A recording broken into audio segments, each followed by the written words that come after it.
Welcome to the Where Eagles Dare podcast with Lee and Tubby. We're back for what is our final episode of the season, and technically it's the final episode of the series for the Where Eagles Dare podcast. More about that in a little bit, but it's not all bad, so don't worry. What is bad is the fact that here we are after Super Bowl Sunday, and we're not wearing smiley faces. We're not playing the Fly Eagles Fly fight song. Basically, we know if you're an Eagles fan, you know this. The game did not go our way. It was a fantastic game if you're if you're a Chiefs fan, especially, but if you're not an Eagles fan and you're just a football fan, it was a fantastic game to watch, all things considered. But the Eagles come up short 38-35 in the Super Bowl. Another kind of devastating Super Bowl loss for the Birds, who are now 1-3 in Super Bowls all time. At least we got that one. I swear to God, if Brady had pulled that one out of his butt, I would be even lower than I am today. But we did get that one in 2017. And as we talk about this one, the one thing I can say is leaving this Super Bowl behind and feeling good about certain things, because we're gonna have some negative things to say, but there's some positives to bring from this. I like this team going forward. I really do. There's a lot of challenges ahead, and that's to be expected with any team coming back from a successful season. But I like this team going forward. And I tell you, especially who I love is QB1, Jalen Hurts. We've said it from the beginning of the season. And when all is said and done, you can't deny that he showed up and played on an elite level in a spotlight when everybody last season in the Tampa Bay game cast dispersions, said he'd never be an NFL championship quarterback. He shouldn't even be a first stringer. People are saying that they should let Minshew start the season. Well, he proved it. He proved it all season. But all the doubters that still proved him didn't believe in him going into the Super Bowl, he proved them wrong as well. Now they can still doubt him, but they can't deny that he threw for 300 yards and rushed for 70 and ran for 3 touchdowns and passed for 1. It's just amazing. But it is what it is. Before we get too deep into the game, we'll just address the elephant in the room before we break anything out. The last play of the game for the Eagles, really on defense, 3rd and 8 from the 15, and we all know what happened. This happened. The holding call that was or wasn't, it was, because it was called holding on the field. I watched it back again today. In the moment, I was upset, but I was just like, I just slumped my shoulders and dealt with it. But I think we should start here because it's important to recognize that this was a key moment in the game, especially because who knows what the Eagles could have done with a minute 48, only down by 3. They at least could have come down and gotten a field goal to tie and maybe even gone for the touchdown to win. But we'll never know because some moron who didn't call anything like this the entire game decided that this was holding when he didn't turn Juju, barely grabbed the jersey. He did grab it. You see that in the bottom, but it was so minor compared to what they were calling. To have this called, it just again is indicative of what happens to the Eagles in these types of situations. So I don't want to blame the whole Super Bowl loss on this call, because this is definitely not the reason we lost. But when you look at the whole Super Bowl as whole, this is what everybody's going to remember. It's not the whole reason the Eagles lost, but it's what everyone will remember. And that's bad for the NFL, in my opinion. The NFL don't need that kind of stuff. I can only imagine what Roger Goodell was thinking when the call was made, because I know he probably would love a Chiefs victory. I mean, he's the commission, and the Chiefs are good for football, but man, what a bad way for that Super Bowl to end. An exciting Super Bowl, and what a bad way for it to end. What do you think, Tubby? You know, basically the point is the players establish a rhythm throughout the game. They establish how the refs are calling the game and how they're going to go about playing the game. There were no calls like this throughout the game. I thought it was poor timing. And if we had that play, if you look at the end of the play, most players, when they get grabbed or when it's a penalty, they'll throw their hands up or something. Juju doesn't even react to the throw. Juju just runs. You can see, his body language. We're settling for the field goal. Then the late flag comes in out of nowhere, and then you see Mahomes pointing, and I'm like, man, you just knew like the game's going to end like this. And that was really just it was deflating to the whole game, So you want to see the players decide the game. Now last year when Wilson mugged Cooper Kupp and it was a bang bang play, but he really turned Kupp and really distracted that play. The refs has to call it right. The refs have to call that right there because it's pretty egregious. It's boom. But we're talking about something that happened at the line of scrimmage. Then you call that another 15, 20 yards downfield, then you throw the flag. It made no sense. It didn't really reroute Juju. It was an overthrow by Mahomes. Looked like Mahomes was just throwing it away or seeing if and I think the body language of the play looks like a Mahomes throw away, and then boom, you just see this flag come out of nowhere. It's like everybody knows field goal, Eagles about to get the ball, and then this. So if everybody saw the flag, people would have been throwing their hands up. If the ref does not throw that flag, nobody knows the difference, which is way different than the Kansas City lining up off sides against the Patriots very blatantly, and Brady throws the pick. But it was so blatant. Everybody can see him off sides. Everybody can see that Wilson fouled Cooper Kupp right there at the goal line. But because it's almost like if Mahomes doesn't even throw it to Juju, it wouldn't even get called. It was just a weird play. It almost like they waited for the play to be over to throw the flag. So it was just deflating, man. It was just really deflating. And it just feels like a poor way to end the season on all fronts. Poor way to end a great Super Bowl. Even if you're a ref, you just go, it wasn't that egregious.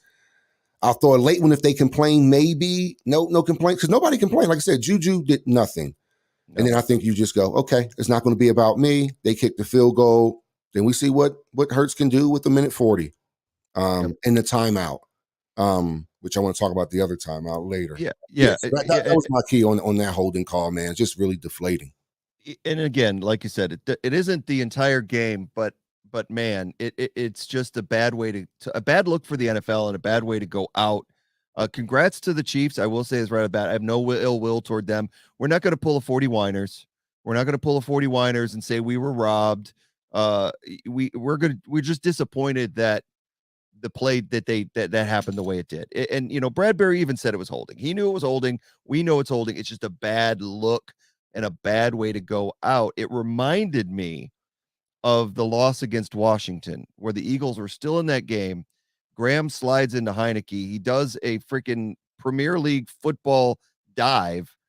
And yes, it's technically roughing the passer, but no smart referee. I wonder if it's the same official that called that. It seems like it. No official in their right mind makes that call when Heineke flops. And yet they throw the flag and they keep the Eagles from getting back on the field, because nobody wants that if you're trying to win a game.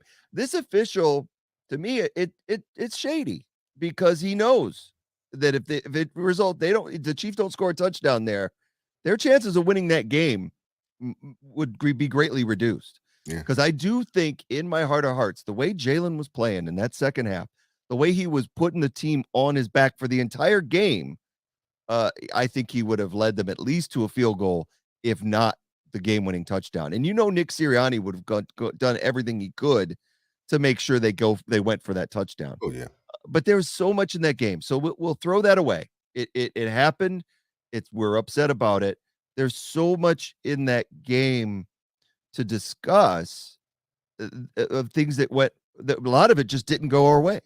And yet the Eagles still persevered, had a 10-point lead at halftime in one of the longest halftimes ever done. And they had to go through that and then come back out on the field and take on a Mahomes that looked like he was on his last leg at halftime. And it just fell apart. It's just so many bad things. So for you as a fan, I know for me what stood out and upset me the most, but for you, what were some of the things that bugged you about the Super Bowl?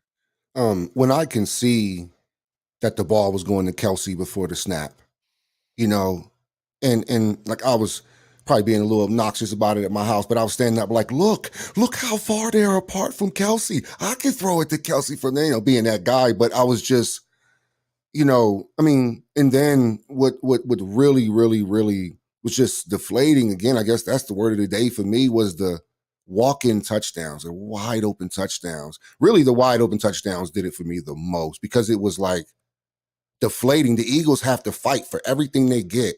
Then we just give away points. It's like every time you blinked, they were in the red zone. It was almost like they 2 plays, bop, bop, red zone. She's like, how are they in the red zone again? It was just like, but when you blinked, it's like they did nothing. But yeah, man, that was what upset me the most, was the easy touchdowns, especially from guys that we've been counting on all year to make plays. I know the scheme was messed up, but mainly the walk-in touchdowns. How about you? What was it for you, man? You're right in the ballpark. The thing is, you just mentioned there, it's like they seem to be in the red zone at the drop of a hat, and they moved the ball extremely quickly down the field. They did no huddle a lot, and against the shell zone of our beloved Jonathan Gannon, and I say that with as much sarcasm as I can in my voice. They only had the ball for 24 minutes in that entire game. Eagles had it for 35 minutes because, like you said, the Eagles ground out every possession that they could, especially in the first half. They were making every possession count. They were going to keep Mahomes off the field. Mm-hmm. And a lot of people want to give Gannon some credit for only holding them to 7 points in the first half. Granted, they got the fumble, which we'll talk about, the Jalen Hurts fumble. But so, like I said, 24-14 at half. But I saw that first half and I was alarmed because the first 2 drives that the Chiefs had, Gannon decided in his infinite wisdom to cover Kelsey with TJ Edwards. Now, I love TJ. He didn't have the best Super Bowl that he could have. And a big part of that was the assignments he was given. Right. And the number one assignment in the first 2 drives of covering Kelsey is one of the stupidest things I've seen a coach do to their defense. And it left Edwards looking out on an island nowhere. And they get down and score right off the bat, right after the Eagles touchdown, set the tone, tie it 7-7. And then the very next possession, they do the same thing again. The only thing that the Eagles did do is they stiffened and forced a field goal that Butker missed, which was great. Right. But going into half, I didn't see the Eagles stopping them so much as they were grinding out the clock. Right. And keeping Mahomes limited touches. Right. I was alarmed on the first play where, I knew something was going to be weird. It was going to be a long day when Epps came down to bump Kelsey. I'm thinking, what? You have no help, but, again, that was another easy touchdown. I mean, any competent quarterback can go, he's bumping Kelsey, and they only have single high safety. Oh, my goodness. Let me just run this guy underneath all the way on the outside and just run Kelsey to the corner, and this is going to be easy. And Epps comes in, whiffs, like he was going to bump him anyway. I mean, Kelsey has to block defensive ends. What do you think this corner is going to do against a guy that blocks defensive ends and defensive tackles on, switches and stuff like that? So I knew Epps should have came down and played that about 3 yards. Mm-hmm. He plays that 3 yards. He stays on top of Kelsey. He may pick it off because how Mahomes has to throw it. So it's just, but those things like that, Bell Gannon out, I'm like, well, that's piss poor by Epps. It's terrible. There's no way Gannon told him to go down, bump Kelsey, and then let him get behind you without help. No way. No way. Maybe he did. No way. I wouldn't put it past him. But I'm just saying, to me, that first touchdown, I was like, oh, man, here we go. Because like we said, previous pod, we allow regular quarterbacks, below average quarterbacks to look good. What's going to happen when we face one that is great? And it looked like it, man. We just looked out-coached at times. But, yeah, just talking about that first one with Epps and Kelsey just going over the side, it was too easy. Yeah. We didn't make them work for any of their touchdowns. That's even the fumble 6. Yeah, well, that is the you said the most right there. That is the name of the game right there, is that every touchdown they had looked amazingly easy. The Eagles didn't fight. And this is from a team, and Gannon and his beloved bend but don't break defense, which I have said all year. If you listen to this podcast, you watch these things on YouTube, you have seen me and Tubby talk about the bend but don't break defense, the soft shell, how it's only capable of stopping mediocre quarterbacks. And what has bailed Gannon out time and time again this season. Remember, I said I watched every single game of the season before the Super Bowl. And I noticed that what was bailing Gannon out were the turnovers by CJ and D Slay and Bradbury and the sacks. And so, but when if they didn't get those, the teams they were facing would go on these long drives because we're playing bend but don't break, and eventually, either score or turn the ball over. That was what we were dealing with. Occasionally a strip sack that would take teams out of field goal range. But it can't be stressed enough that it was a little bit like the Emperor's New Clothes, Gannon, where the whole fairy tale where the Emperor gets a loom that's of the beautiful cloth, but there's really nothing there. It's all invisible. It's a mirage. And yet everybody looks at the Emperor and goes, oh, what a beautiful outfit, but he's really naked. And they're just saying that because that's what you're supposed to say. Right. And Gannon's numbers, the DVOA numbers and second overall in the league and the sacks and the interceptions are really deceiving. And so they give you that false sense of security, like he's wearing this beautiful robe and he's a great defensive coordinator, when really he's just a naked, stupid ass who doesn't know what the fuck he's doing on the football, coaching a defense that has so many phenomenal players.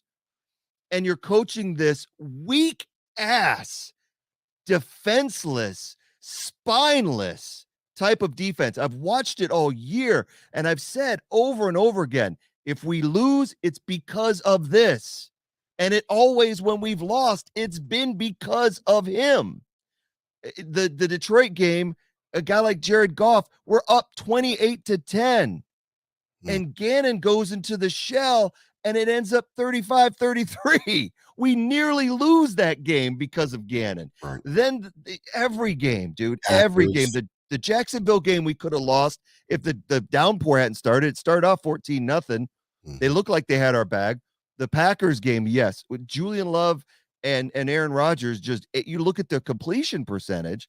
And then the Cowboys game, I know they had 4 turnovers, but if you look at Dak's numbers in those games, he had a 77% completion percentage again. And what did Mahomes have in the Super Bowl? If you look at the stat line, he threw for 150 yards around there, rushed for like 40. Yeah, it wasn't much. And the time of possession, like I said before, he had 182 yards total. And 182 yards passing, 21-27 for 77% completion and a 131 QBR rating. Oh my God. They didn't take much. I know it's 182, but man, 77% in the Super Bowl. Right. So for me, like when you know this guy and you know his tendencies, it's very extremely, extremely frustrating. Like I said, Philadelphia's defense surrendered 6.4 yards per play, the second highest total allowed all season. Gave up 21 first downs, even though the Chiefs just ran 53 plays. Wow. They got a first down on almost half of their plays. The pass rush did not sack Patrick Mahomes. They allowed 158 rushing yards, the third most all season, including Mahomes, a guy on a busted ankle. A season-long 26-yard scramble on the decisive series and didn't force a single punt after halftime. It's ridiculous. 35 points is the most scored by a team that lost in the Super Bowl. That's what the Eagles had, 35. Needed more. The Eagles defense gave up 24 points, 15 first downs, and 119 rushing yards in the second half alone. And so when we talk about things like what bothers me the most, it's one man. It's one dude. It's this moron here that thinks he knows the game, but has shown clearly week in and week out that he is a weak-ass defensive-minded coach. he would be lucky to have the just an ounce of sweat off of D'Amico Ryan's balls to be able to coach as well as D'Amico does defense or no defense, or even the way the Cowboys coach defense. And I'm not talking, I've said it all day long. I'm not talking about going back to Jim Johnson, Buddy Ryan, blitzing all the time. That's not what I'm talking about. So I get angry when people go, oh, you just want to blitz all the time. No, what I want is a guy like, look at the way the Chiefs played defense. Now, granted, they gave up 35 points, but like we said, the Eagles had to fight for every single yard. Oh, yeah. They were up on the receivers within 3 yards, not always bumping and running, but they were allowing their pass rush to take its time to get to Hurts and making sure that the receivers were blanket covered, that he had nowhere to go sometimes. Mm-hmm. And Jalen had to fight for everything, throwing into double coverage, throwing into what he could do to get plays done. On the flip side, you've got the Eagles 5 to 10 yards off the line of scrimmage, so much space everywhere. And anytime they ran motion, they were lost. The Eagles were pointing at each other to say, you take this guy. No, you take this guy. And then at the snap, nobody took the guy that they were pointing at. Right. He would be left wide open. And that to me is a badly coached defense. They were confused. It was erratic. It was infuriating. And I said it all year. So, and so that's, I'm not going to beat a dead horse. Yeah. I said, if we lose the Super Bowl, it will be because of Jonathan Gannon's defense. When we went up halftime, 24-14, I thought we had a shot. But I said, it's a long game. You got a whole another half to go. But God, I didn't think it was going to be that bad in the second half. I really did not think the defense was going to be that bad. Yeah. Even there were some telltale signs. Like we mentioned the missed field goal, because that was a solid drive. And I was surprised Andy didn't go for it on 4th and 3 there. I was surprised. So I kind of felt like we really got away with one by the way we know our defense can play. And with having somebody like Travis Kelce that they're playing so far off the ball, you just turn around 3 yards, he can get you, he's going to get you a first down. So I was surprised. And then when they missed the field goal, I was like, whoa, we just caught an ultra break there. And then the next drive, that was the fumble 6 was the next drive right after that, right after the missed field goal? No, we scored. Right, yeah. We scored because it was 14-7 on the fumble 6. Yes.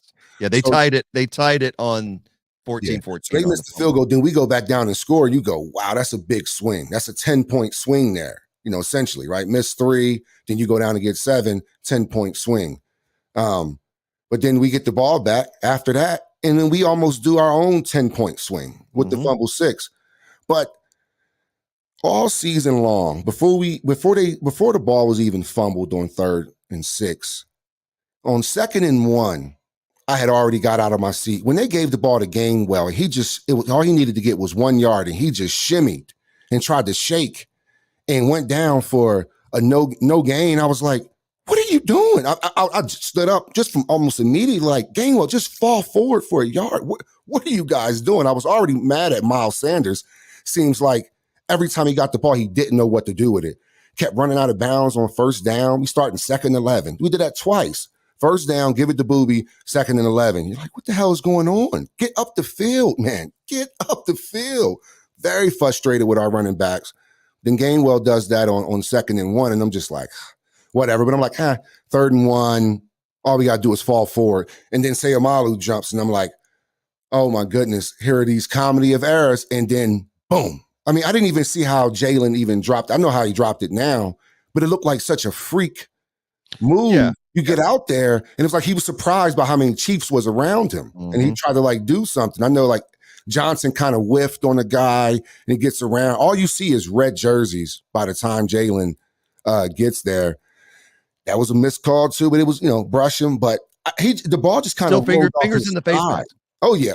I mean, most quarterbacks get that, as you can see him with the new shoes on because the turf was so shit. Oh yeah. But yeah, I mean, you have to have the ball with 2 hands there. Him having it with the 1 was the problem. It just kind of slipped. It was such a freak play. Then it hit his leg. Kicks it. Oh my God, he kicks it. Almost tees it up for a scoop and score, and you're just gutted, man. You're just like, dang. But it's 14-14, so you're like, new ball game. But damn, that momentum that we thought we were about to have, just went out the window quick, and it was just like, man. We caught a break with the missed field goal, score, then we just gave it all back and easy play, man. It's just such such a comedy of errors leading up to that point. I was just so like, man, it was, but that's what happened to us all year. Remember, it would be like a little error and then a Jalen fumble. That's happened to us a couple times this year. 3rd and 1, 3rd and 6 fumble. What? I love Jalen, and but it seems to happen like you when a mistake like that's happened, he tries, and it's not to me, it's not a fault or a flaw, but he knows it's on him at that point. You had it, and I think it affects him when the line makes a mistake like that, gets an ineligible downfield or holding call, then it just leads to him trying to do too much. And in that situation right there, he was gonna the whole design was to run back up, get him back up to that 4th down marker so they could go for it again. Right. But what you say is true. We get the Butker missed field goal, and then we force a punt, and it's like we really had him on the ropes until that fumble 6. And but then even still, so the thing is that again, so just like with the holding call at the end on Bradbury, if Jalen played crappy the rest of the way, then I could maybe go, yeah, it's on Jalen for the fumble. The fact that quarterbacks do fumble and things happen like that, or even throw a pick 6, it happens from the game. But you have to look at the body of work.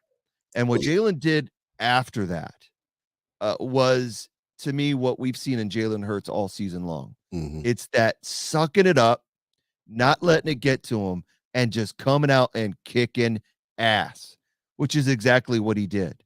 Both in the air. I mean, his command in the air was amazing when he needed to scramble. Not always great, but he did take advantage of several scrambles where he was able to get loose in the secondary.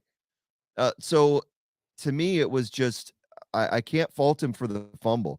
And you look at his stat line after the game, it was, like we said, it was brilliant. 27 of 38, 304 yards passing, a passing touchdown, 15 rushing attempts, 70 rushing yards, which is a Super Bowl quarterback record. 3 rushing touchdowns, a Super Bowl quarterback record, and a 2-point conversion. Now, if you told me he was going to have this stat line, I would have thought the Eagles were going to win that Super Bowl by 30. Even if you told me he fumbled and caused a touchdown, I'd be like, but this is his stat line. This is his stat line. 4 touchdowns, 304 yards passing, 70 rushing yards. But he fumbles, he gives up a touchdown. But we can have this, right? I would take this every single day. Every single day. And unfortunately, like I said, I said it today on some message boards, people were like I don't know why they were trying to second guess Sirianni and Steichen. I'm like, look, there is only one person that needs second guessing on that coaching staff, because the Eagles scored 35 points. You score 35 points, you win the damn game. Right. And your defense didn't do its job, especially in the second half. Not one single punt, no sacks, no turnovers. So there's one person. Now you could want to blame the whole defense. That's fine. But I know better in my heart. I know those guys are out there and they wanted to play, and they were prepared the wrong way. You know, when I started to get really scared about the defense was when Brendan Ayuk and Deebo Samuel and McCaffrey and all those 40 whiners started talking during the Pro Bowl and then during the Super Bowl media weeks, saying that the Eagles passing defense was suspect, and they had a game plan that I thought, okay, it's just the 40 whiners just talking smoke, just talking smoke. But I started listening to it. I'm like, all right, they do have a couple of points. They are talking about what I've talked about with the passing game. And then Slay was asked about it, and he said, what are they talking about? We're the number 2 defense in the league. We held them to 7 points. I'm like, yeah, you didn't really hold them to 7 points. You held Christian McCaffrey to 7 points because you knocked out 2 of their quarterbacks, which was great. Right. And I think that game, knocking out those 2 quarterbacks, ill-prepared them for this Super Bowl, because they weren't ready to face an offense that was explosive and dynamic, because they did that. And it's upsetting because the defense, I think, came in believing that Gannon's system was working. To me, the defense the secondary played exactly how I thought they would play. To me, the biggest difference in this game was our inability to rush the quarterback. I thought our guys, because now they're hesitating, they're not getting off the ball quick because they're thinking about slipping. It took our guys completely out of the game. That's how Mahomes was able to run as well, too. Our guys are just slipping. And then he looks like he's running in slow motion. They're running in mud to try to get him. There was never anybody around him. It just looked just looked weird, man. They just were slipping all over the place.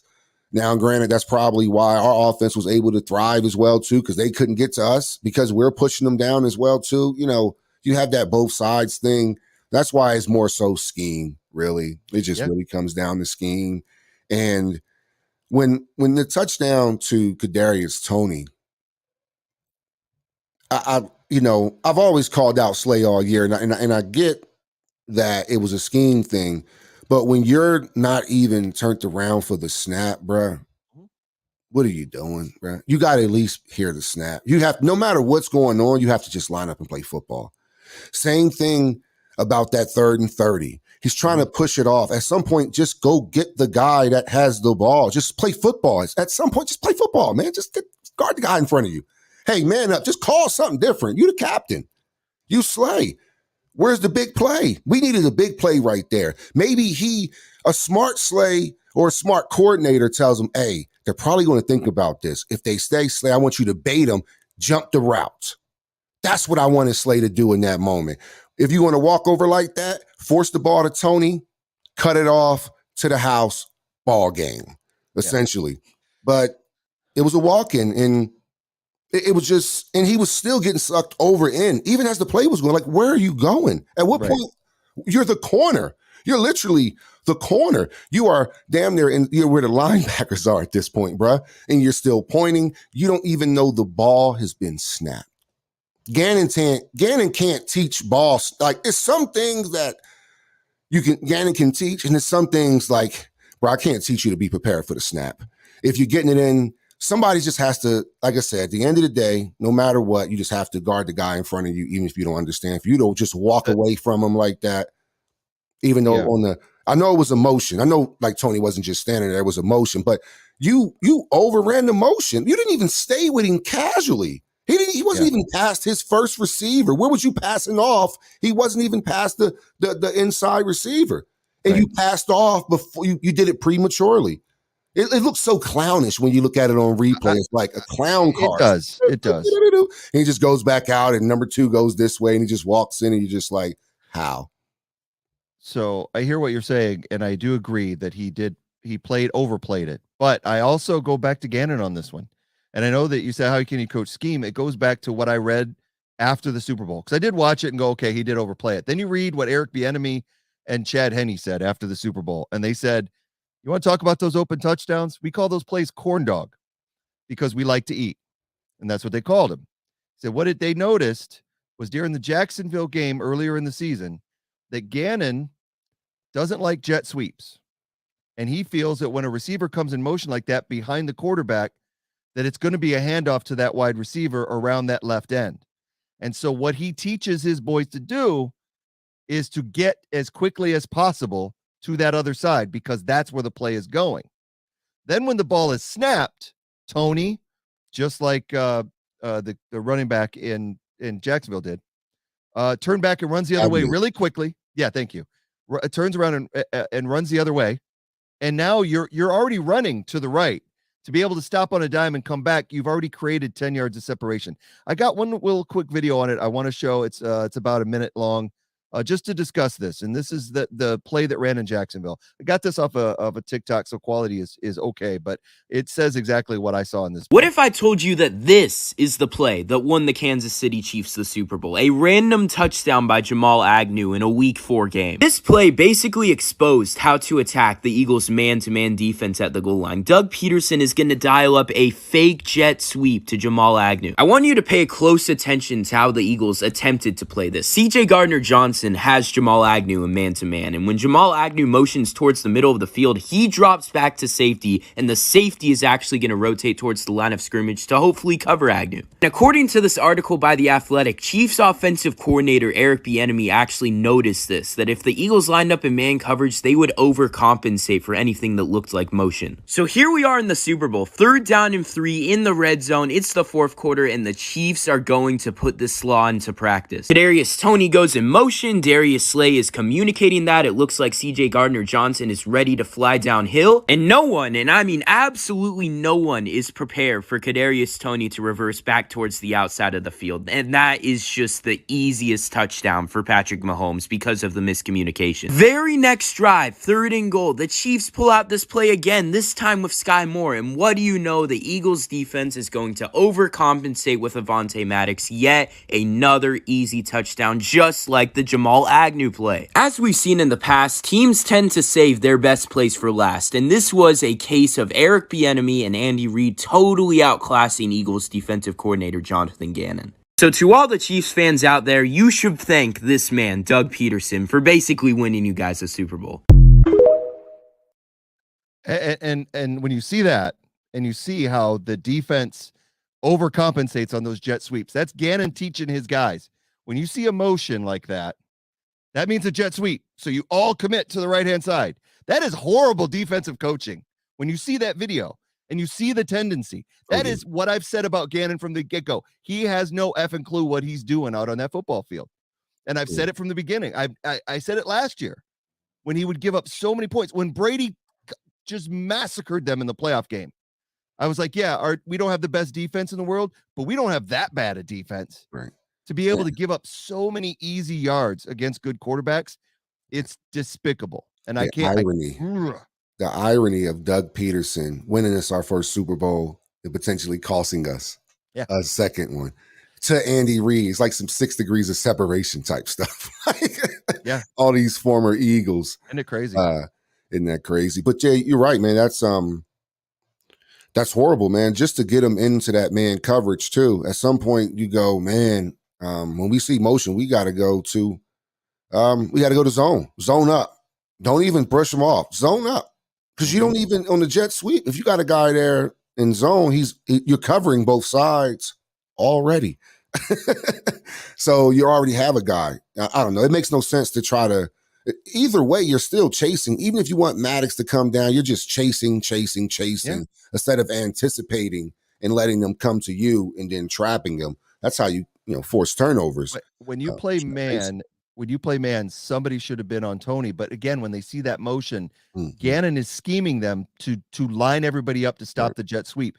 And that's the problem with Gannon. He doesn't assume that it could be anything else, to where Slay should have not gone committed to the middle of the field. So when we put that on Slay, when you see it, it is. But then when you see it done over and over again by CJ, by everybody, it is a scheme thing. And Gannon thinks he's smarter than the room, and he's going to overload. And how many jet sweeps did the Eagles stop this year? A lot of them. But it was Peterson, like I said, ironically, that saw it and saw the tendency and schemed against it. Now, we won that game, but had it not been a deluge, who knows what had happened in that game too. But it is crazy. I mean, I can't say any more about the defense. I love our defense. I love the players on our defense, and I think that they played their hearts out as best they could. I just think they are victims of a horrible scheme. We know now that he is gone. He has been hired by the Arizona Cardinals, and I feel so sorry that this guy is a head coach now, and I feel so sorry for the Arizona Cardinals for what they're going to get. One last thing I do want to say about the Eagles players, because I love them to death. And I've said it before, we're not the 40-winers. Now, we didn't like the slippy field. Again, bad look by the NFL to paint a freaking field completely so it looks more green. My son was telling me that he's into different types of grass. That's a long story. But how they put in the ryegrass in with the regular turf to make it greener and fuller, because it was looking like dry patches, and that caused more slippage, and then they painted the whole thing to look green. NFL, dude, I know it's the Super Bowl, but you spent so much time packaging entertainment, you forgot about the most important aspect of the entertainment, and that's the effing game. So that's bad. But the thing is the Eagles they didn't do what the Niners did, and I'm so glad, or the Whiners, I should say, because I'll never call them the 49ers again. They're the 40 Whiners from here on out. One of the worst childish displays I've ever seen. And Jalen come out saying he's reflecting on the things he could have done better. Man, what a leader. The holding call, James Bradbury, it was a hold. Brendan Graham, we shouldn't even put ourselves in that position. He's right. On the field surface, everybody. Definitely not the reason we lost from Goddard. Both teams have to play on it, saying all the right things. It's all the right things. And I admire the way the Eagles have handled this Super Bowl loss. I think they can hold their heads up because they did everything they could, and they were just dealt a bad hand and just bad things like that Washington game, the fumble, the penalty, the false start. They only had 6 penalties in the game, but they were just those backbreakers. The Sue one was ridiculous. The illegal hands to the face. When he's got his hand on his chest. Give me a break. Unbelievable. If the lineman does that, the offensive lineman does the same thing, it's called a good block. You get him on the inside, ride him up, good to go. Yeah, man, I thought that call was weak. Really, the only call I see that went against the Chiefs or the Eagles' way, however you want to look at it, was the obvious offside on the goal line when it didn't change nothing in the game. Right. We were going to get it anyway. They knew it. Teams have been doing that now. Like they'll just take they'll take it if they can get it. But I mean, he was past, his head was past the ball. Always. Yeah. I mean, it was the most obvious call. So besides that, I don't really see the Eagles really getting too many breaks in that game, man. I think that also what it came down to too, like just getting a break here, there. And it's just like in that second half, we just couldn't catch a break, man. I was surprised. Break. I was surprised they didn't call the Miles Sanders incomplete pass a fumble because I was prepared for it. It wasn't a fumble, in my opinion, but I was prepared for them to call it that way. Yeah. Because it was like he caught it, he turned, didn't make a step, and he's hit simultaneously. When you watch that in full speed, it definitely looks like an incomplete pass. Right. But when you slow it down the way they do, right, it's ridiculous. And then the fact that the Devontae Smith catch again, another. I have no idea. How can you overturn it? David Tyree, everything that stand. The only call there should have been call stand. Mm-hmm. Everything else, there's no clear evidence that he lost the ball, lost control. You see his hands under it at all times. So I was really disappointed in that overturn. Like, people say that you got the Goddard call. The Goddard call was right. The first time he did get his foot down, his right foot was down. I did think it was weird. He kept taking steps. I'm like, dude, just get your feet down and hold. Like, don't. But he had the bobble, so that probably threw him off. It's probably if he caught it clean.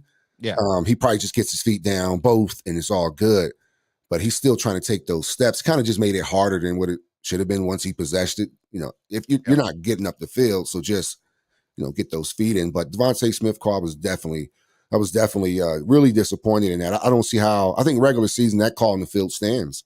Yeah, and the thing is, for me, if they're going to challenge that, I thought we were supposed to be able to look at pass interference as well. You look at that replay, even if you're going to say Devontae didn't catch the ball, his arm is being grabbed and held down. It's why he has the ball against his helmet. David Tyree gets that and wins a Super Bowl. Mm-hmm. Devontae Smith does it, and it's an incomplete pass in the Super Bowl. It makes no sense to me. Make it make sense. And so again, it sounds like we're whining, and there are bad things that happened in this game. But you also heard us talk about the defense. With all of those things happening, with all of those bad things, the Devontae Smith incompletes, because they went ahead and scored on that, ended up getting a field goal. They could have possibly got a touchdown because they would have had more time. They end up getting a field goal out of that drive. The Miles Sanders, a fumble that wasn't. So there were so many things that could have gone their way and it didn't, or did. But the biggest and the end all to be all, if the defense gets one stop in the second half, just one. If Aaron Siposs doesn't come back from injury, now as much as I hate to say, I would rather had Kern out there. Maybe Siposs coming back from an injury and this being his first game may not have been the best thing. Because I know, again, it's those stupid circumstances. Kern against the 49ers had the punt that hits the wire. He has the shank punt. So it's Sirianni going, look, I got my starting punter back. I don't want Kern out there because he's thinking Kern might be the one to shank a punt. What does Siposs do? Lame duck one that ends up, and again, on a 4th and 3 that the Eagles could have gone for if they were just going to shank a punt like that on the 32. Why do they just go for it on 4th down rather than give the ball to the Chiefs? And then, of course, that was a disaster. Chiefs up by 1, and then they get that punt return. So many bad things. Yeah. So many bad things. Even with that punt return, you get down there and there's so many unfortunate things, right? So first you have the kick was just bad. Like, come on, man. Just you're supposed to be kicking there for a fair catch no matter what. You're just kicking it, fair catch, let them play it out. Punt the ball. It was a terrible punt. It was, right to him, kind of like that Deshaun Jackson Giants. He bobbles it and stuff, but they get down there. And you have Pascal has him dead to rights, and he just missed the tackle. Then you have all the other guys over pursuing. You have Blankenship. These guys are all on the other side. Like, where are you going? You have the whole sideline. It's like they didn't even play for the cutback, or they didn't play for anything. He made one step, and it's like all 5 Eagles you saw just out of the play.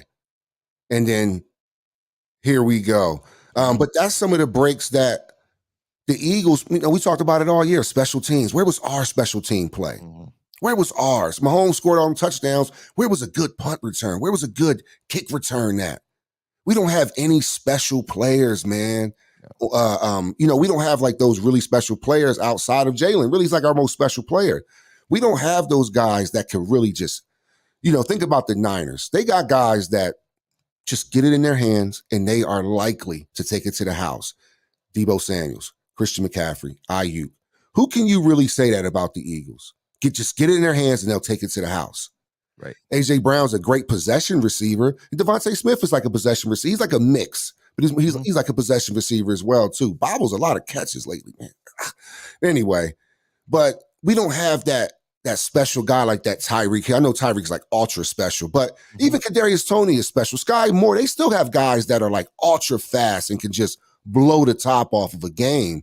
And you see Toney did that to us when he was playing for the Giants. He had a big play against us because he's a freak. He's like an ultra fast, man. Yeah. So yeah, you have the catch over there, but that punt return was due to his speed. He's just on a slippery field. He has special talent running returning the ball. Great pickup with the Chiefs. I think they got him for like a 6th-round pick, something like that. Got him for cheap. How got somebody special for a 6th round? We've been battling. When is our last good punt return? I can't even name them. That's how much we've slept on this position. Thought Covey was out, then he comes back. I'm like, okay, cool. That's a solid return, but nothing special, man. We don't. I think that's what the Eagles are lacking, man. That special players sometimes, man. Or either on offense or on defense. Nobody made like that play. When you talk about the punt, it also makes me wonder, again, how much the field came into play on that, because it's easier when you have the ball and you're running it to know where you're going. When you're on ice trying to chase down somebody that has a ball and you don't know where they're going, and that causes a lot of overruns. So the field conditions were abysmal. And then when you talk about the defense, same thing. It's like, we were talking about before the broadcast about how them getting pancaked and then being held to the ground because they were slipping everywhere. And granted, like I said, the Eagles said both teams had to play that way, but the Chiefs handled it better. The Chiefs handled it from a position of they were playing blanket coverage on the receivers and then easing their pass rush and just kind of forming a gap around Jalen Hurts and just forcing him to have to roll out and throw the ball away. Whereas the Eagles, on the other hand, were slipping, trying to get there as fast as they could, slipping down, getting sat on, and allowing Patrick Mahomes to run free. They almost got to him 2 or 3 times and just couldn't because he eluded it, and also the turf was completely a disaster. Yeah. I do want to say that after the punt and the touchdown that made it an 8-point game, I can't say enough about that drive that Jalen led to tie it up and then get the 2-point conversion. It made you thought that the Eagles had a chance again to tie it up at 35. He really showed me why he's going to get paid a lot this year and how we need to build this team around him going forward, and why I knew I was right when I saw him. I told my wife, I said, because she saw me get excited about that. And I had people that knew me were texting me, man, you must be happy right now. I'm like, well, I'll be happy if it's over. But I was happy for Jalen. I one of the things I wanted, other than just to win a Super Bowl, I wanted him to shut people up. And I asked my wife, I said, you know what? I'm never big on Eagles quarterbacks. It's a position I'm very overly critical about. She knows this. And it is nice to be an Eagles fan and have a quarterback that I love, respect, and look up to and just enjoy. And it's also very refreshing that you hit the Eagles message boards the day after. No one was blaming Jalen. Oh no, no. Like No one. you said No one. earlier, it had we lost maybe by maybe we put up another maybe a field goal and we lose 20-17, 21-17, even like 24-17. You go, man, that fumble really did it to us. But I mean, he crossed the, helped get the ball across the goal line 5 times in the Super Bowl, and that's saying a whole hell of a lot. He had an incredible performance. I thought the offense played well in general. I thought they, besides Booby, he was the only one that was shaky to start, and I thought Gainwell played, well overall. I just thought that second and one, I thought he could have did a little better there. But yeah, overall, man, the offense played well. Jalen definitely played well.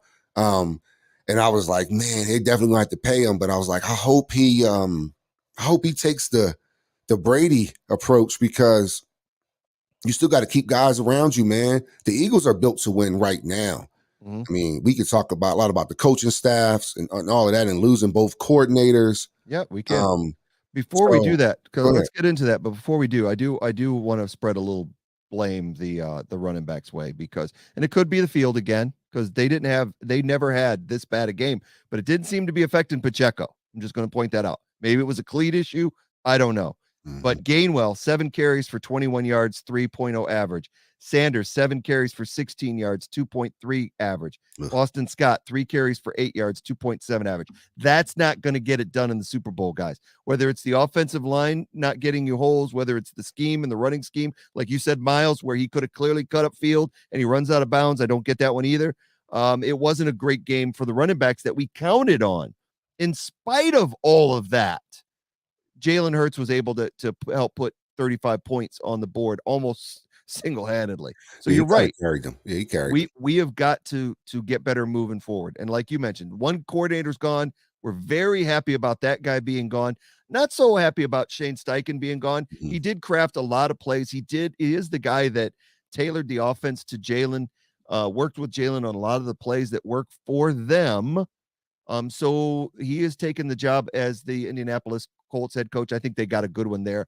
I think the Colts are going to be trending up, and the Cardinals, I'm just glad they're in our conference. That's all I can say about the Cardinals. The thing that really drives me crazy about the Cardinals hire is that Eric Bieniemy does not have a contract with the Chiefs right now, and the Cardinals could have reached out and said, "Look, we got Kyler Murray here, which is a tiny Mahomes, a Mahomes you could fit in your pocket, if you will. Come be our head coach and do with him what you did with Mahomes." And I guarantee you Bieniemy would, because he's wanted to be a head coach. That's what he was waiting on. Oh, and yeah. you hire freaking Gannon. Now, I'm glad, because we don't have to worry about Gannon anymore. But you let Bieniemy slip through your hands. This guy deserves to be a head coach. His game planning in the Super Bowl, and for since Mahomes has been there, has been brilliant. Oh, yeah. So I could have used him in Philly as the new OC, but we do have a new offensive coordinator, if you haven't heard. We hired Brian Johnson, which is Jalen Hurts' longtime quarterbacks coach. He's been the quarterback coach this past season. He has been named as well. I don't know if he's been named, but everybody is saying that he's done the deal to be promoted to offensive coordinator for the Eagles. A lot of teams, and this is a smart move for me by the Eagles. I'm good on this right now. First of all, he worked hand in hand with Steichen on what would work for Jalen Hurts, which is a big plus for me. Quarterbacks moving to OC is not a bad move upward, but also he was being courted by a lot of teams to be their offensive coordinator. Yeah. And had we not promoted this guy, he would have been gone. Yeah. And I don't think we could have afforded to lose his impact on Jalen Hurts. So welcome, Brian Johnson. So here's my thought on this. I always want I'm happy for him. I'm happy for him. I know he's known Jalen since like 3 years old or something like that. And I checked his resume. I just want to say, okay, who are we getting as our new offensive coordinator? And I wanted somebody that had more experience. I mean, I'm happy that he got the job, believe that. But I just wanted somebody that had a lot. I feel like this team is so built to win right now, meaning, and here's my overall perspective as to why I would have liked to get a guy like maybe Cliff Kingsbury in there, because he's only had one season as a play caller, Brian Johnson. That was with Florida, and that was attached to Dan Mullen. Dan Mullen was his mentor, and he took him a few places.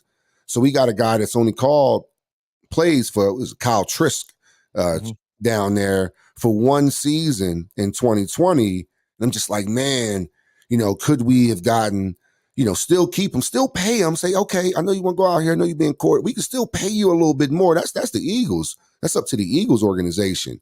But you got guys out there like Cliff Kingsbury, who's obviously not going to be, there was only one job available, and that was his job, like at the end of the season. Like we knew that Cliff Kingsbury is not being rehired by the Cardinals. So what else is he going to do? He's an offensive coordinator, right? Or a coordinator or something right now. So I felt with his 8 years of head coach experience on the team that's built to win right now, I thought we should have looked at that. Maybe the Eagles did. The reason why I'm saying that, man, you got guys like Jason Kelce, who we don't know is coming back. We don't know if Lane Johnson's coming back. Pretty sure he is, but we don't know. Take a look. Oh, this is we got a list of what we got going on. There's a lot, man. We replaced the offensive coordinator, so that's done. Steichen went to Indy. We got to replace the defensive coordinator. A lot of people think it's going to be another promotion from within with Denard Wilson, the DB coach. I'm not a big high on that. I like Denard Wilson. I liked him when he was a player, but I don't want Gannon's assistant to become the head coach because it's just more. It's Gannon 2.0, 3.0, just like he was the same as Schwartz. I want a defensive coordinator with some balls, not a blitzing one, but one that's aggressive enough to force teams to make mistakes. I don't want a defensive coordinator that is playing bend but don't break and doesn't get the ball back to his offense. The defensive coordinator should be getting the ball back to the offense as many times as possible so that they have chances to score, not trying to grind out the clock by keeping the other team's offense on the field. It's ridiculous. So we know Fangio's gone. I don't know about Denard Wilson. That's just a rumor. So I think that there are other defensive coordinators the Eagles will look at. I don't think it'll be as quick as getting Johnson was today. I think Johnson was a no-brainer for them. And I hear what you're saying, but I think he'll be on a short leash as far as like if he falters, and he's got a very challenging season coming up. We'll talk about that in a minute. If he does not perform in his first season, there'll definitely be some changes. We got part of my. I have an overall point, but go on. Yeah, go ahead. Go for it. Go for it. Well, you were just saying the changes. Yeah. Yeah. So my overall point with the changes, and so do you remember in that game where you had our quarterback having to tell our head coach to be more mature, right? He's barking. He's barking at the other side. It's the Super Bowl, bruh. At some point, put it away. You have to stay focused. You mean to tell me our quarterback is more focused than the head coach in the Super Bowl? That's like Donovan McNabb throwing up or something in reverse. Like, wait a minute, bruh. Jalen is so locked in, he can turn around and tell his coach, calm. That was embarrassing. Let's just keep it real. It's pretty embarrassing for your head coach. And I was like, dang, did Jalen lose this? Not Jalen lose this game. Did the Eagles lose this game because their staff was too immature? All these young guys, Sirianni, right? Steichen, right? And Gannon. Gannon's my age. Was there not that person in there that could shake the room up a little bit and make these guys like stop playing around so much? I also felt like, Sirianni mature enough to run the whole to make decisions on like telling Gannon, hey, you need to change up. Hey, you need to do this. Or are they all have this approach like we all came in this together? Do they all feel like peers versus Sirianni being the head coach? I'm sure they respect him as the head coach, but you understand what I'm saying. When you get a job with your boys, you get a job with your boys and you hire your boys, y'all all around the same age. I thought it was a lot of immaturity there on our coaching staff's part on so many levels. I thought our players were way more mature than our coaching staff at times. Just the way they went about things and how the changes that they were able to make. So yeah, man. So with all those changes, let's say you get Brian Johnson come in there and he thinks that we can't waste any years. We got this team is built to win right now. Right. We don't need nobody to grow. Hey, I want the brother to grow, but I want somebody that can come in. Because the team. If we was rebuilding, bring Brian Johnson in. You rebuild. This team is built to win right now. Right now. We already in Formula One. We're not in the Busch League. We in Formula One. We're already at the top. We got the best car. We have the fastest car. Great handling. We are built to win right now, and we don't need, in my opinion, to have all this turnover. I told you over the text. I would have told Steichen, give me one more year, player. win the chip, I'll let you go. He's under contract. We don't have to let him go. I don't care about your feelings. We have something to build here because hear me out. We got him the job. It's like the job's not finished. Yeah. The job's not finished. You want a little more money? All right, I'll pay you, give him 1.5 for how well you're doing. So I just feel like this team is built to win, and with so many changes, I think it really, really messes up the vibe. I understand let Gannon go, but I think the only new piece should have been the defensive coordinator. I would have said Stetson no. But since that ship has sailed, I would at least get a veteran guy in there that has a lot of experience and can help Sirianni too. You need a guy to help. Sirianni needs help from a coaching standpoint. I think Cliff Kingsbury being around his age, 43, 44, they both play quarterback. They both. Yeah. I think he can relate to him. I think he can help him out, man. And I think Kingsbury has a chip on his shoulder. He coached Patrick Mahomes in that air raid offense. I don't know if that fits the Eagles, but we can see. Right. We can see. And also it's Quez Watkins becoming the new Jalen Reagor. And that's it. That's all I had to say about the full team. yeah. Quez, I think that they're going to be, that's a good point at the very end there. But yeah, I think Nick is emotional. I don't know if he's immature. I think it's good to have a quarterback that is calm when he's emotional. I do like the way Nick does things. It'll be interesting. It's already happening. So it'll be interesting to see what they do with Johnson. And where they go with, if they bring Denard Wilson in to be the defensive coordinator, I'll be a little nervous as far as that goes. I do want to see somebody with experience, there's a lot out there that are sitting without a job. You see, Andy has Spags out there. Come on, man. That's what we need. Come on, man. That's what I'm talking about. There's just some other things that we got. We got 18 free agents that we got to deal with this year, and they're not all coming back. Re-signing Miles Sanders, I don't know if that's a must. Running backs are right now, it's just a low value position. I know he ran for 1,200 yards, but we can get with that 10th pick in the first round, we can get a quality back. Heck, with the last pick in the first round, we probably can get a quality back.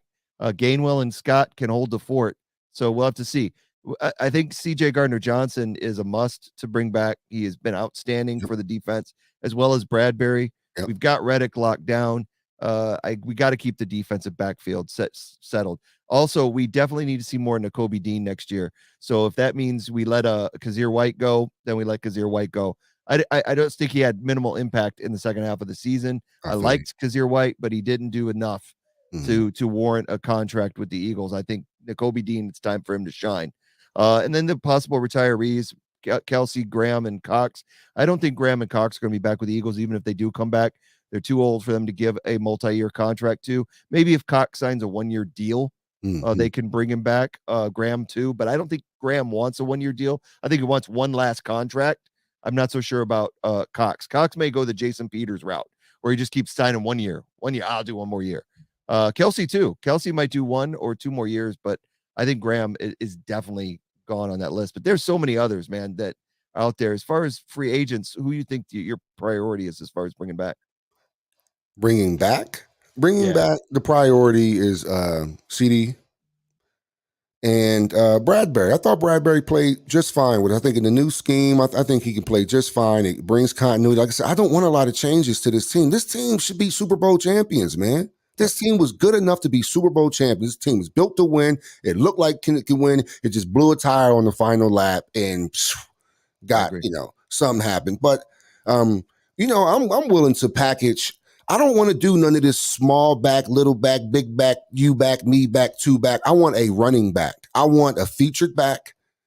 Mortgage the farm. Get rid of these picks. I don't care if you give up the 10th pick to go get Kamara. Get somebody in there that's special, man, that's playing 90% of the snaps. We're not going to get Saquon Barkley, but I think right now, I know they have to pay Jalen, but they really don't have to as well. He's just eligible for the extension, but it'll be disrespectful. It'll be disrespectful for him to walk back on that field and with him without a contract. The Eagles don't even want to. They don't even want to. Once I seen Jeffrey Lurie at his locker at the NFC Championship game, I was like, oh, he getting paid. You don't walk to a man locker that you're not paying. Excuse me, sir. Let me get dressed. So Jalen's going to get paid, but $50 million is going to crush the team. Can't take 50. Can't take 50, man. I don't know how Mahomes was able to pull it off, with that team. But you see, they all pieced together. Nobody's super special, but Kelsey, You got that holdover, but everybody else is kind of pieced and patched together. I don't want that. I want a solid team. I think he can get around, 35. It's not insulting, but it keeps the team, it's respectful. Because even they franchise tagged him, that's what they would have to pay him around like 30 something, maybe close to 40. So I think Kyler Murray is making like a ridiculous amount. He's better than Kyler Murray. How about that? Yeah, I agree. I think he's going to get 40. He's going to get 45 at least. Guys like Kyler Murray are the problem when it comes to Jalen, because you can't look at Jalen and say he deserves less than Kyler Murray. You can't say that to him with a straight face. No, exactly. And the Eagles, and they will agree with it. So I just hope that doesn't hurt us overall. We know Jeffrey Lurie isn't stingy. He will pay you. Hell, he's been paying for Carson Wentz the last couple of years. But overall, man, getting Jalen paid, CD Gardner coming back for sure, and Bradbury.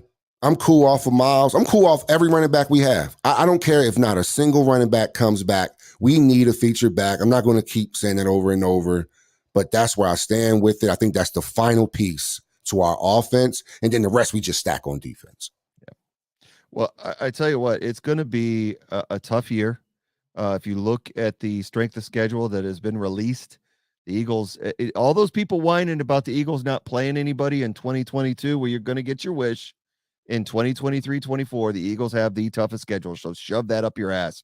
If the Eagles, I don't know if this team is going to go 14-3 when you look at who we've got to play this year. We've got to play Buffalo, Miami, Minnesota, which again, no slouch. They still got that offense. 49ers, Cardinals again, in our own division. And then away opponents, we've got the Chiefs, the Jets, the Patriots, the Rams, the Seahawks, and the Buccaneers. The Buccaneers without Tom Brady. I'll be at the Chiefs game. They are what? Yeah, that'd be cool. But there are a lot of really quality opponents on that list. I mean, I don't see, unlike this season when we looked at the schedule, I went, hey, this could be a 12-4 season, or something along that 12-5, and it turned out 14-3. But this schedule, man, if they can win 10, 11 games in the schedule, that's going to be, I mean, that's why I think Brian Johnson coming in, he's unfortunately, he's being set into the friggin' Lion's den. That's the with gauntlet. This mess. This is a mess. Well, it's the toughest. We don't even have to over talk it or hyperbole. It's the hardest. Yeah. It's right there. That's a tough. When I saw that the Eagles were coming to the Chiefs, I was like, man, a Super Bowl rematch, you're not going to be able to find the ticket. So I'm expected to pay a ridiculous amount. And then they're returning champs. I mean, it's going to be the hottest ticket in the NFL probably last year. But if Mahomes and Hurts are healthy, what? Super Bowl rematch in Kansas City? You kidding me? That's going to be a featured, because they've put some respect on Hurts' name. So I don't expect a lot of the down talk next year. They can have a little more optimism when it comes to what Jalen is capable of doing. But with all that turnover and that schedule, I'm scared, man. I think that's why you need. I don't think you need a first-year offensive coordinator. I'm sorry. You can call it what it want. I'm really happy for Brian Johnson. I'm fucking happy for Brian Johnson. But wow, are we about to get another guy that we can just point to when everything goes wrong next year? And that's another distraction. Like, get some guys in that can really hold their own. If Cliff Kingsbury is out there, it doesn't even matter at this point. He's been hired. Congratulations. Welcome. I hope you do well. I really do. And I really do. I really do. That's a tough schedule. It is. That to 30 me, points a game, that schedule. I am going into next year happy about this year, but with the trepidation, just going, we'll see, because I do believe in this team. I think we'll have to see how everything plays out. We're going to have a whole new draft class as well. We may have 3 or 4 rounds full of starters. I guarantee you that 10th pick is very much likely to be a 13th. With a couple of 2 second and third rounders thrown in. I see Howie trading out to get more younger talent. That's what Howie does. I always forget about that. And that's why I don't want to digress too much, but that Saints game, that's why we needed to beat the Saints. Can you imagine? We're going to get top 10 talent in this draft. Going to the Super Bowl, you come back and get top 10 talent. 2 picks in the first round. I'm excited. I am excited about that. I am excited about the draft, man. I was looking at that like, man, if we get a stud, we really get like that guy. Oh yeah.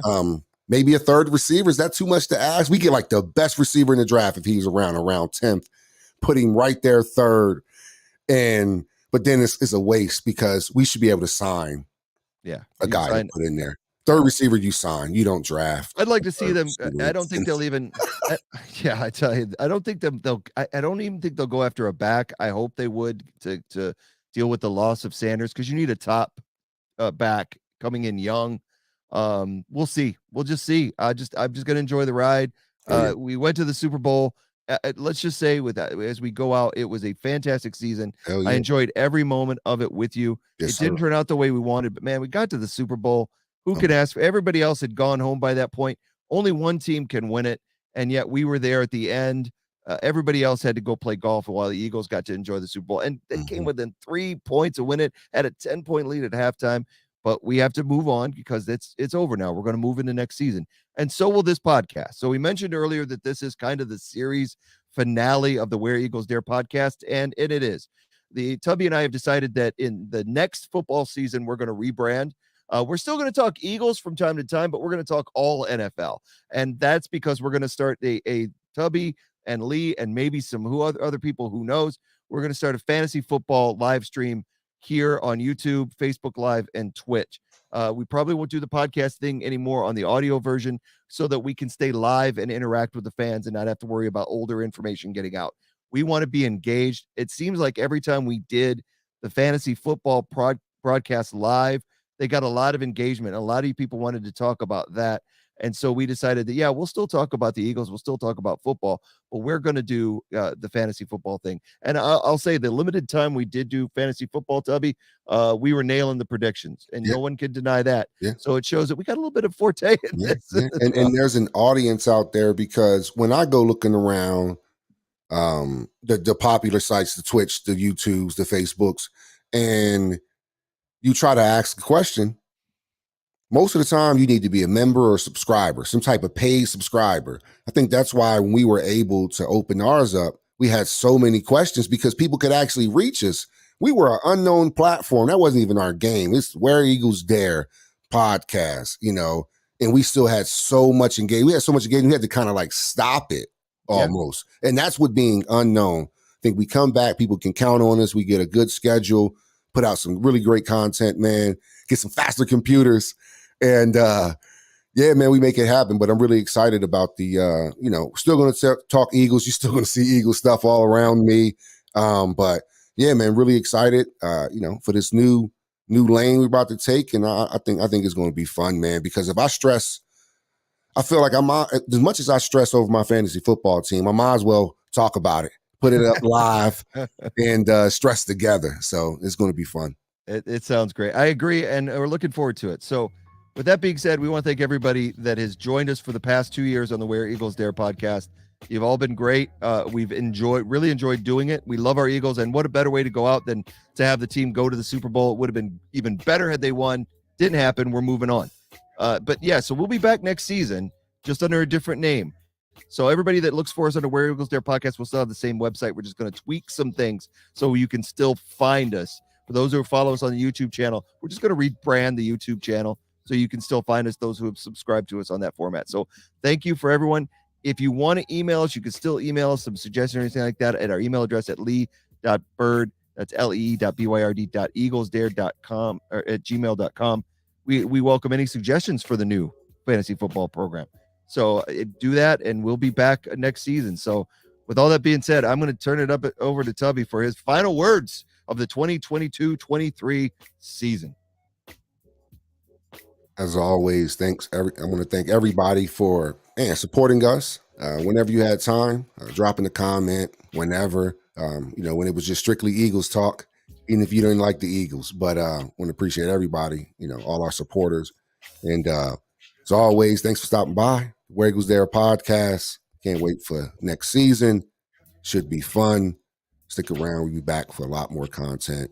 And with my boy Lee.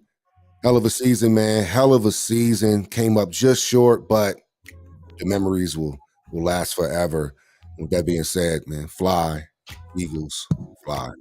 And go Birds. We'll see you guys again real soon. Take it easy.